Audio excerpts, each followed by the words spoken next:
has given me everything, and more than all, it has given me immense satisfaction. There are huge good things which have happened in the last 60 years, but many bad things have happened. Really, I'm proud of our country, and people from our country have earned a great name in India and elsewhere. We have taken to the villages by this Panchayat Raj Act only corruption and politics. Dream of a great country, that my country will become a developed country by 2030. India should encourage rural liberalization.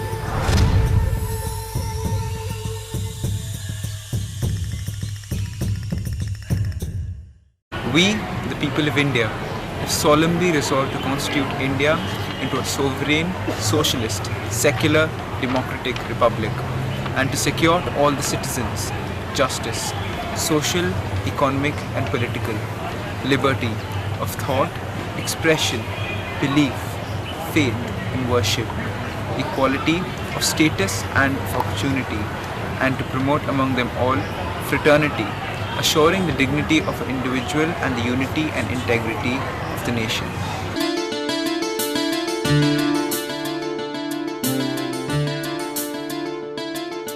The state shall not discriminate against any citizen on grounds of only religion, caste, sex, race, place of birth, or any of them.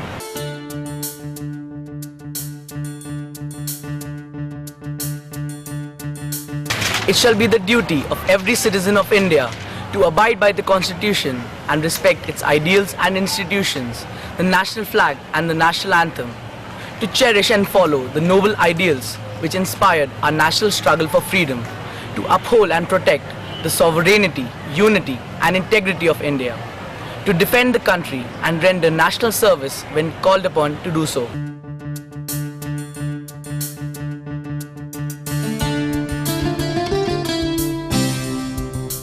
It shall be the duty of every citizen of India to promote harmony and the spirit of common brotherhood amongst all the people of India, transcending religious, linguistic, and regional or sectional diversity, to renounce practices derogatory to the dignity of women, to value and preserve the rich heritage of a composite culture.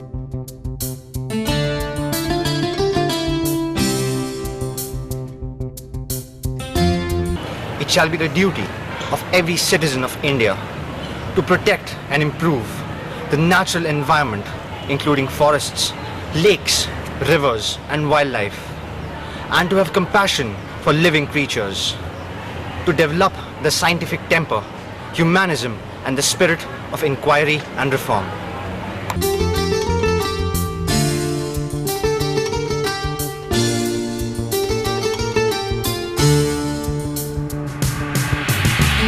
It shall be the duty of every citizen of India to safeguard public property and to abjure violence, to strive towards excellence in all spheres of individual and collective activity so that the nation constantly rises to higher levels of endeavors and achievements.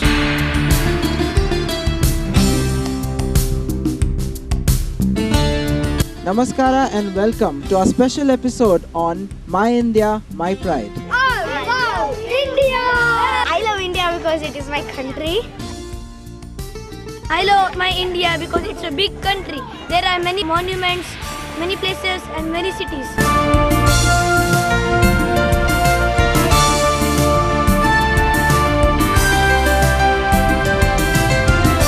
I love India because India is my mother. I love India because I was born. All Indians are my brothers and sisters.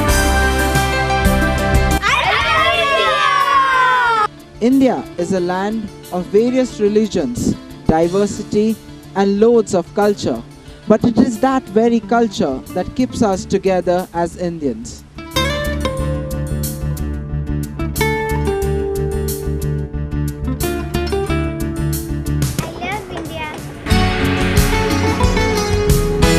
love India because it's a beautiful place. You have much things to do here.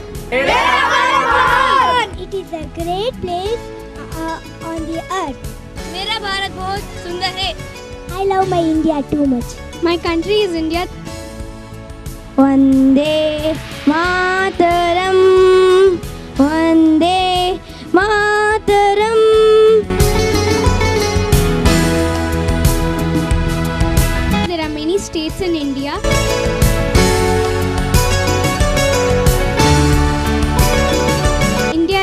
its heritage.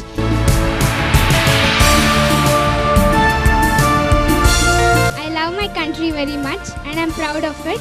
India is the 7th largest country in the world. It is the 2nd largest country in Asia.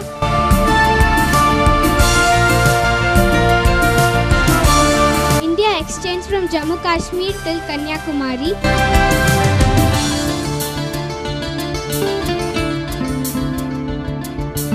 India's national bird is peacock. National animal is tiger.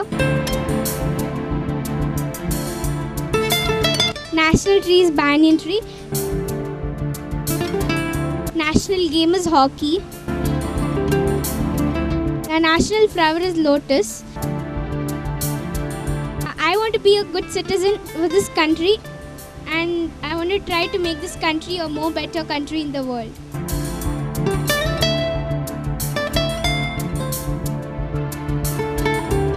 The growth of India is mainly depending on our future coming children. I love my India! After one decade, we'll find a lot of differences in India. I love India. Everywhere in India, even in the villages, you will find that children are going to the classes. I'm proud to be an Indian because it's a very rich heritage. Everybody is getting 95, 98, 100. Mera Bharat Mahan. Everybody is competing each other. I am proud to be an Indian. Children are more knowledgeable and more experienced than what we have. And stress is more on the children. The old classic Vishnu Purana says the land south to the Himalayas and north to the ocean is called Bharata. I like my India because of its brotherhood. It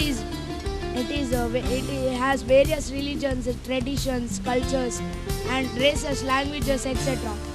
But also, even if there are many religions, there is a unity in all people.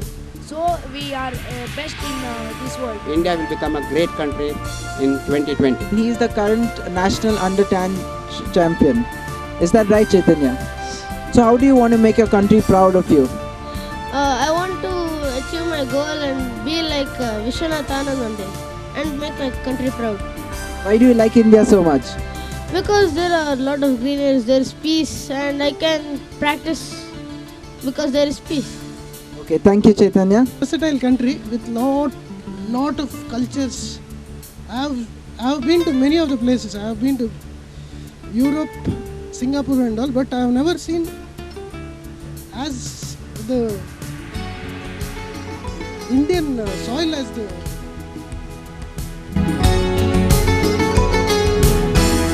I'm with Anish Bhandari right now and he is the current national under-14 champion, chess champion. So Anish, how does it feel to be the under-14 national chess champion?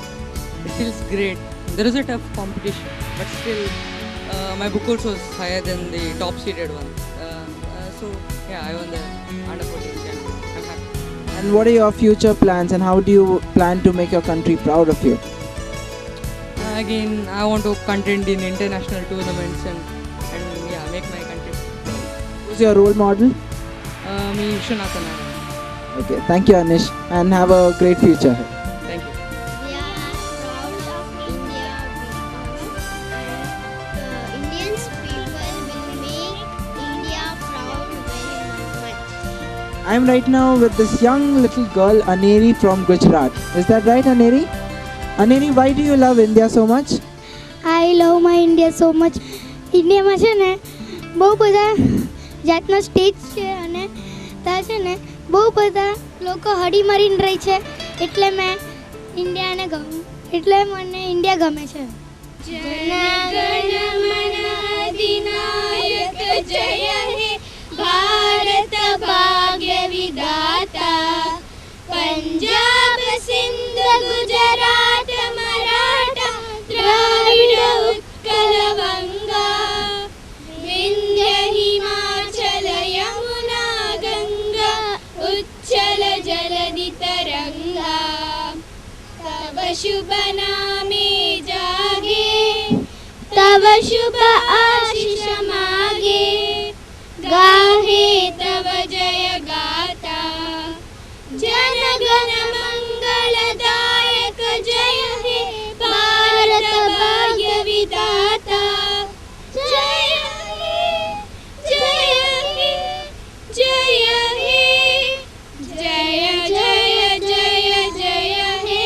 I'm with Kirtan right now and another young kid from Gujarat. Which part of Gujarat? Valsad. And what do you have to say to the people out there about India? India is a very good country.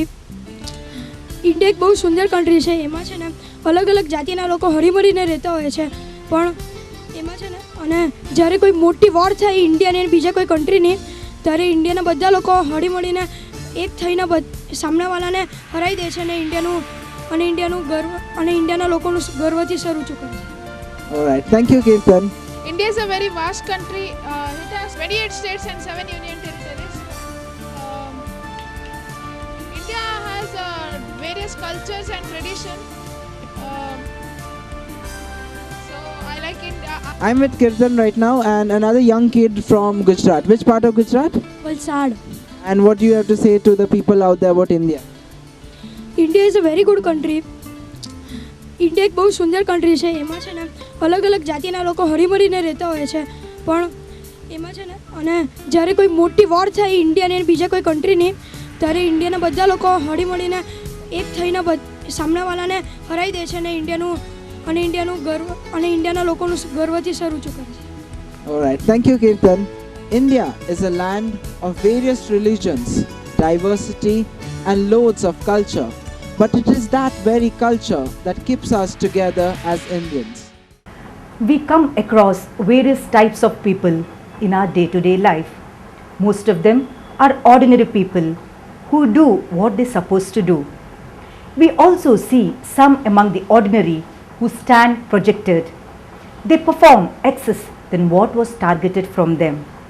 Then we see few exceptional people who do the most unpredicted in a manner never expected or even thought of.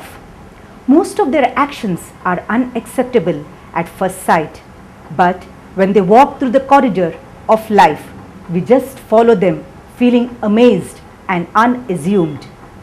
Life of Mr. Bankar Roy and Aruna Roy says exemplary stories, happening of the most impossible in the least segments in society.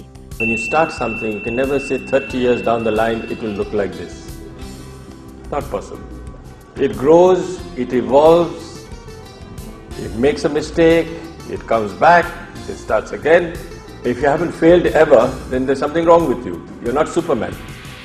Either you're not admitting that you failed, and if you failed, then you say why you failed, and it's honest if you say why you failed, and then people can learn from that. Very difficult for people who have been through formal education today to actually, first of all, do anything which might fail because they don't want to fail. And if they have failed, they won't talk about it, which is even worse. So we have major problems with the formal educational system with me.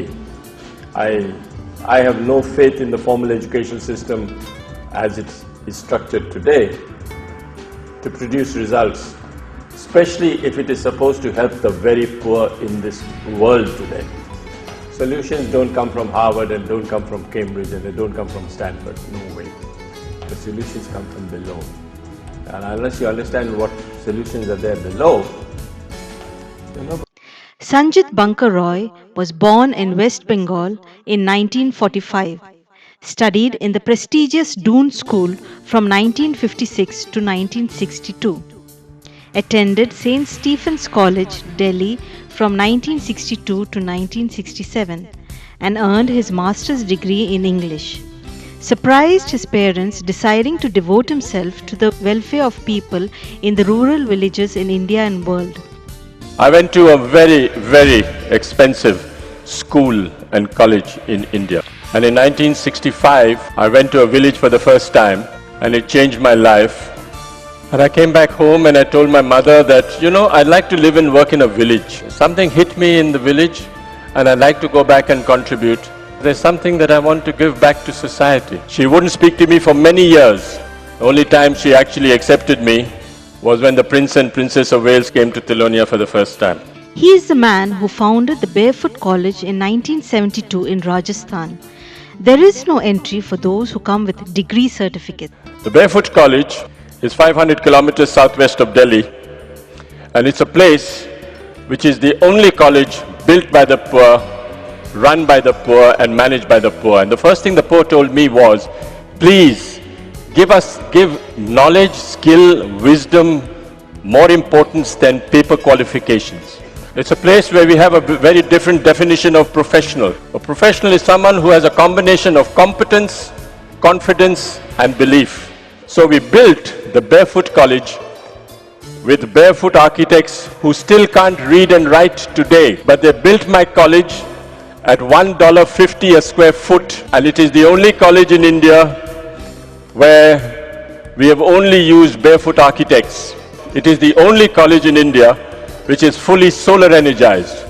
For the next 25 years, I have no problems with water and power, even though it is in the middle of Rajasthan where it sometimes does not rain for 5 years. And it was built by someone who's done only 8 years of primary schooling. Everyone sits on the floor, eats on the floor, works on the floor. No one comes for the money as much as for the challenge. No one is allowed to get more than $100 a month, even if you stay there for 30 years, because the money is not as important. 60% of the children in India can't go to school in the morning because they look after goats and cattle and sheep. So we try and see that we start a school for night. The night schools of Thilonia are for children who can't go to school in the morning, but they go to school at night. But the most important thing is that we teach the children democracy, citizenship, responsibility. So every 3 years, 7,000 children between ages 6 and 14 elect a Prime Minister. Bunker Roy was selected among the 100 most influential personalities in the world by Time magazine in 2010. His father was a mechanical engineer and his mother retired as India's trade commissioner to Russia.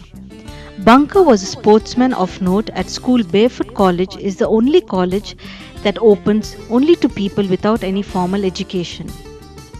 Education started when I lived and worked in a village, and I found that every day of the 40 years that I've been there, I've been surprised by what I learned, the simple solutions that I find that are inexpensive, community-based, and something which always surprised me, how these people who've never been to school and college can come up with something so inexpensive and real. So I'm always surprised when I'm living and working in a village. I am surprised how detached people are in OECD from the realities of life. The policies that I've read so far have not really been in touch with what's happening on the ground. And I think it needs to be revisited much more, with much more sympathy, compassion, patience, tolerance than it is today. Roy's idea is that India and Africa are full of people with skills, traditional knowledge and practical resourcefulness who are not recognized as engineers, architects or water experts, but who can bring more to communities than governments or big businesses. The Prime Minister today is 12 years old. She looks after 20 goats in the morning, but she is Prime Minister in the evening. The beauty is that we have actually spread this whole demystification, decentralized, solar electrified village approach outside India. We took the barefoot approach to Africa. 21 countries in Africa have got the barefoot approach. We've trained about 140 mothers. But what we are doing is we are only training grandmothers. We are not training men. Men are ambitious, men are restless, and men want a certificate. The women, rooted to the soil, patient, tolerant, compassionate, and willing to learn, and they will not leave. The only reason why we don't give certificates after training is that they leave. The moment you hand a certificate in the hand of any man in Africa, within 24 hours he'll leave his village and go to a city looking for a job. A woman will never do that. We don't allow the World Bank or the UN to come into the Barefoot College because they've got nothing to tell us that we don't know already. Look at the tremendous knowledge and skills that very poor people have that are unutilized, unrecognized today. Where is it written that just because you can't read and write, you cannot become a teacher, a verbal, oral teacher, or a doctor, or a designer, or a computer expert. School is what you learn how to read and write. Education is what you get from your family, your environment, and your community. The college trains the poor to combine local knowledge with new green technologies. Barefoot College has trained more than 3 million people for jobs in the modern world.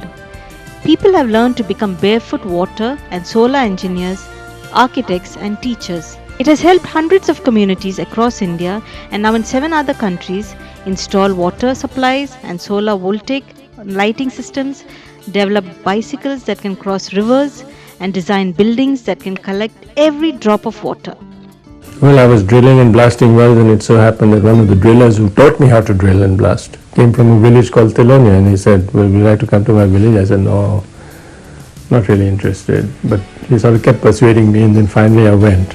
Being exposed to that sort of knowledge and skill, I would like to start a college built by the poor for the poor only.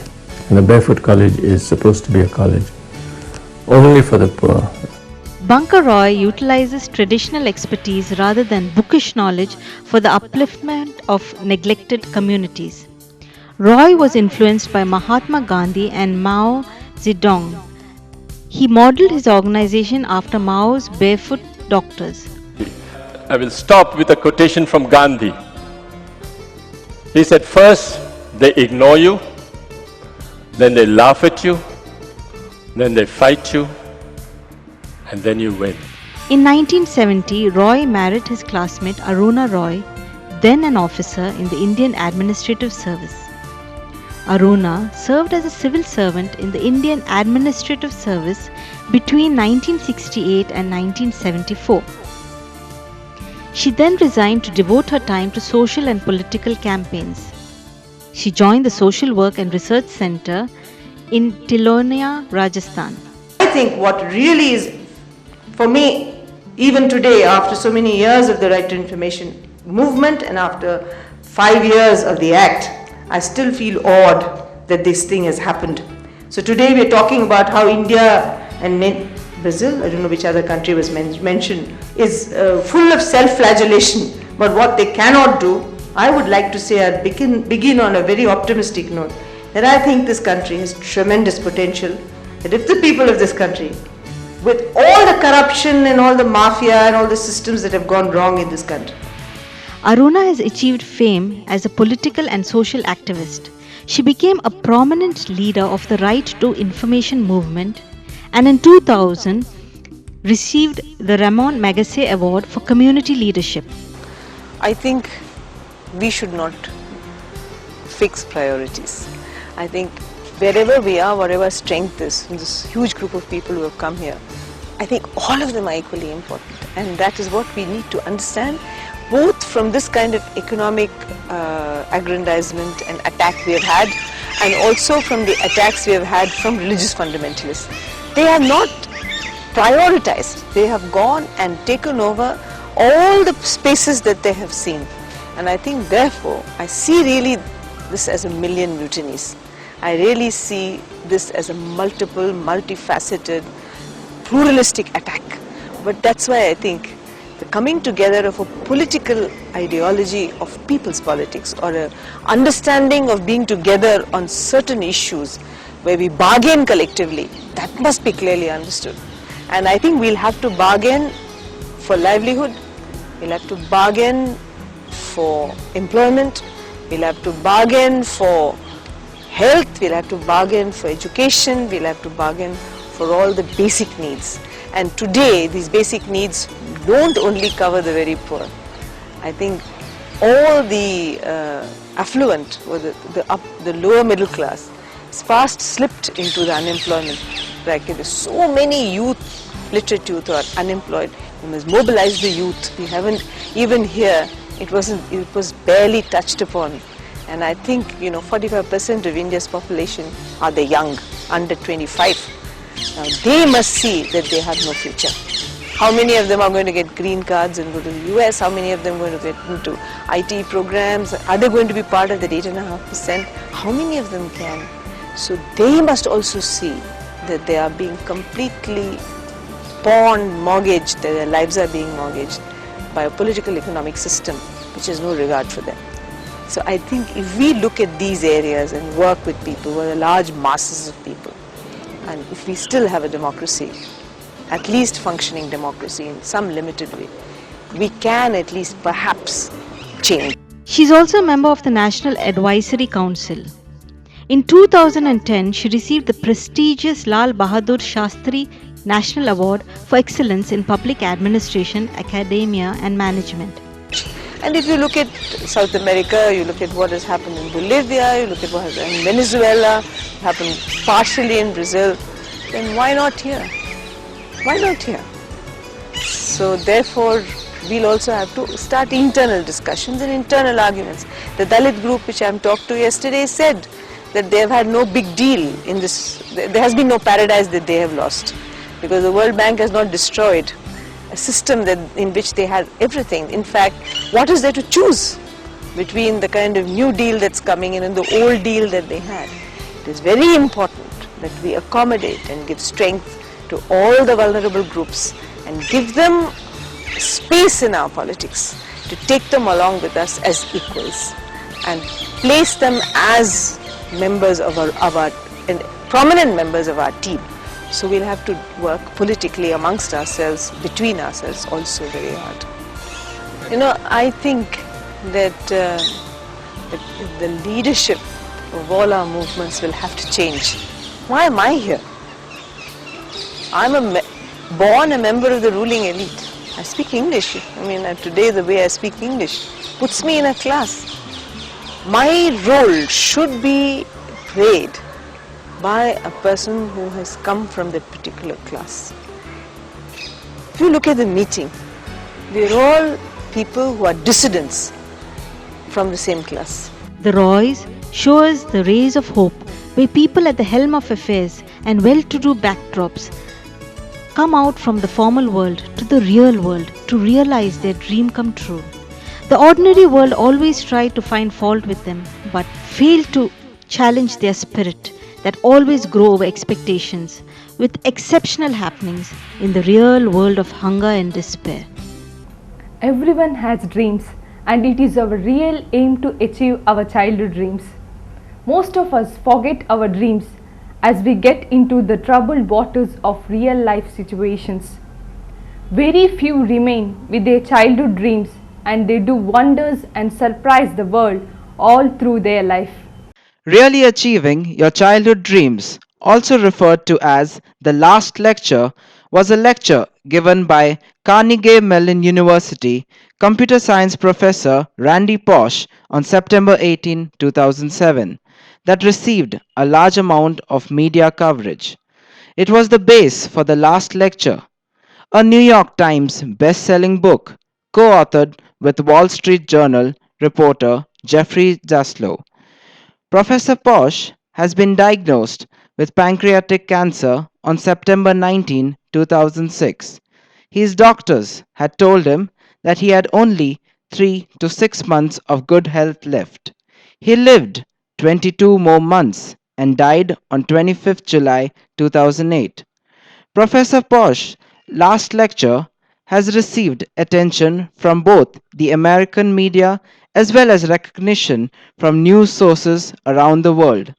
The video of the speech became an internet sensation, being viewed over 1 million times. Pausch earlier was associate professor in the Department of Computer Science at the University of Virginia School of Engineering and Applied Science in 1997 and 1998, and also worked for the Walt Disney Company as an Imagineer. At the University of Virginia, he was known for a lecture on the importance of making technology friendlier to users. He was also known for his lecture on time management, which he delivered in 1998 at the University of Virginia and again in 2007 at the same venue. Pausch began the radiation treatments in November 2006 and stopped in May 2007 and felt that he was in good health after finishing. In July and August, tests conducted at Johns Hopkins University showed that Posh was free of cancer. However, in late August of that year, Posh informed readers of his website that his cancer had returned, saying, "A recent CT scan showed that there are 10 tumors in my liver, and my spleen is also peppered with small tumors. The doctors say that it is one of the most aggressive recurrences they have ever seen."